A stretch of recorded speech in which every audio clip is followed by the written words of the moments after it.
revolución en América Latina.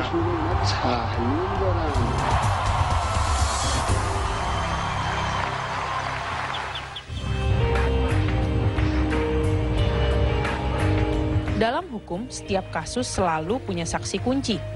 Dalam kasus korupsi, saksi tersebut biasa disebut whistleblower, seseorang yang mengadukan sebuah kasus ke aparat hukum. Di Washington DC ada satu lembaga yang bergerak untuk melindungi para whistleblower. Whistleblower di Indonesia sudah terdengar sekali nama whistleblower, tepatnya pada saat sekarang ini, karena banyak sekali kasus-kasus korupsi yang mengatasnamakan adanya whistleblower di dalam situ. Nah, sekarang saya berada persis di dekat kantor dari Government Accountability Project. Apakah itu?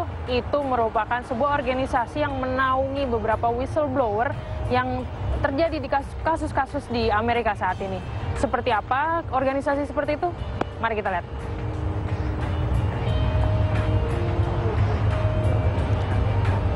Kita langsung tanyakan saja kepada anggota dari GAP atau Government Accountability Project, yakni Shelley Walden. Nah, oke, Shelley Walden. Hi, how are you? Good. Okay, I would like to know more about GAP. What is the mission? What is the vision? And what your activity? Sure. Well, we were started in 1977 to help protect whistleblowers. Now, the word whistleblower is a term that translates differently into different languages.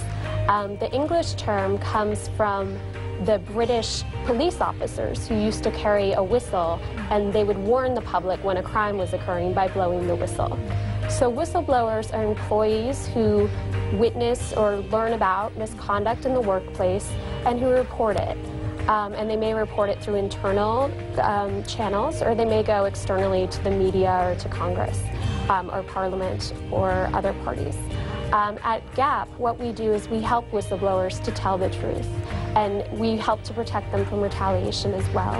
Because most whistleblowers who do come forward find that they are subjected to retaliation by the organization. They may be terminated, they may have their lives threatened or their health threatened, they may have negative performance reviews, they may be isolated in their job.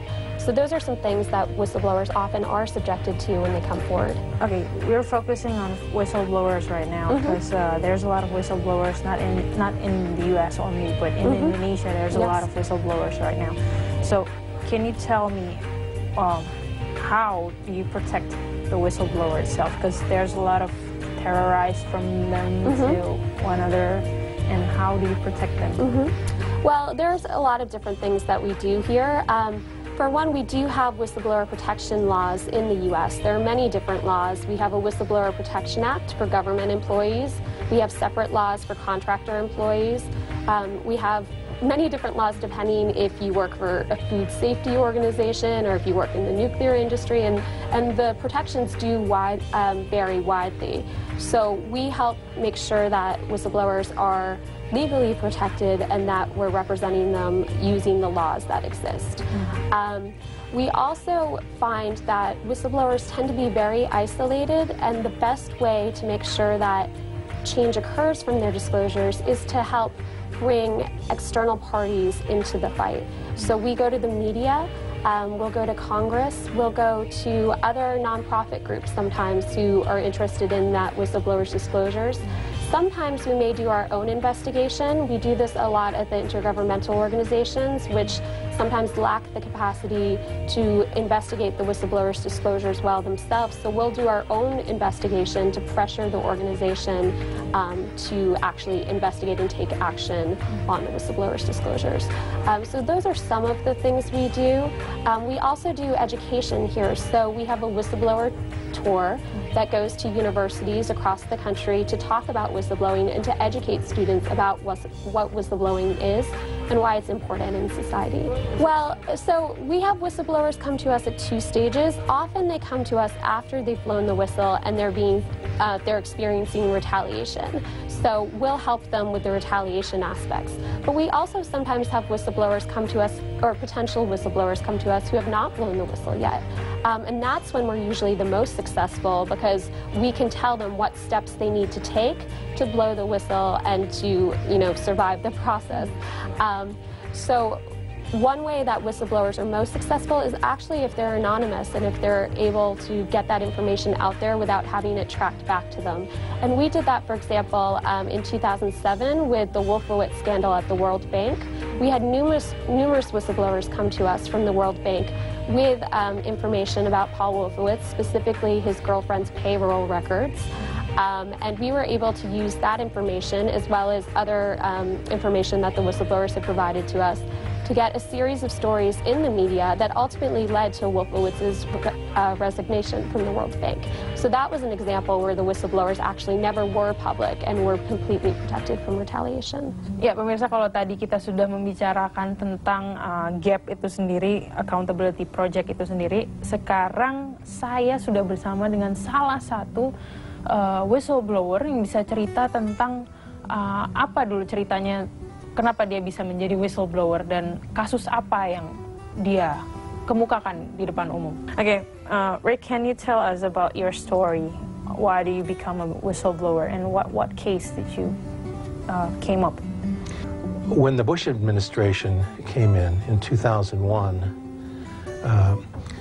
I could see that there were significant problems with the way they handled climate science communication. I mean, they had a policy of not regulating greenhouse gases. They weren't going to do anything about global warming. They were very close to the energy industry. That was one thing.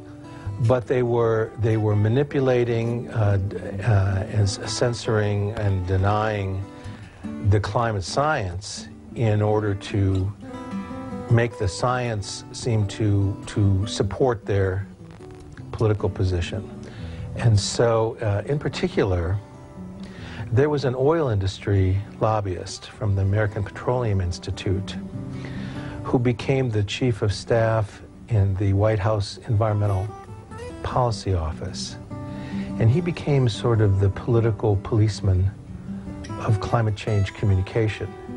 And so everything that the science program was putting out in communications, this is not the science journals, the technical journals, but communications to the public, the media, the Congress, had to go through this office, and they would mark up the documents to take out language about the impacts of climate change or to make the scientific uncertainty seem much greater, or to basically play down the global warming problem. At the same time, that program had completed a major national assessment of the consequences of climate change for the United States, the impacts of climate change. It was a very important study. It was the most important study that had been done up until that time of what global warming would mean for this country. And they suppressed that report. It had come out shortly before the Bush administration came in, and the White House told the federal agencies, the federal scientists, we're not going to use that report, we're not going to discuss that report, you're not to refer to that report, you're to delete the references to that report from other documents, and you're not to do any of that kind of follow-up work. In other words, assessing the scientific understanding of climate change in terms of its real implications for society. So this was an abuse of power, I thought. This was an inappropriate political interference with federal climate scientists and their ability to communicate with the public and with policymakers honestly about their understanding of the climate change problem. And it got worse and worse. I stayed in that position for a while. You couldn't really argue with the White House. The career federal science managers are very cautious about getting involved in political controversy, but I finally decided that, it was at the beginning of 2005, that it was really a hopeless position. It was getting worse, not better. And there were many, many aspects to this. There were websites that were taken down. There were scientists who were told not to talk to the press. There were reports that were not distributed. I mean, there were so many ways to... If your goal is to interfere with communication, and you have the power of the White House, there are many ways to exercise that power. And I thought it was an abuse of power, a corruption of their office. And so I finally resigned in protest with the intention of making some of this information public. I talked to GAP. I came and talked to the Government Accountability Project because I was concerned about what problems I might have in making internal documents public, but I wasn't releasing any classified material. I was releasing internal documents, you know, but as a private citizen. And I turned a lot of material over to the New York Times. And in June of 2005, the New York Times published a front page story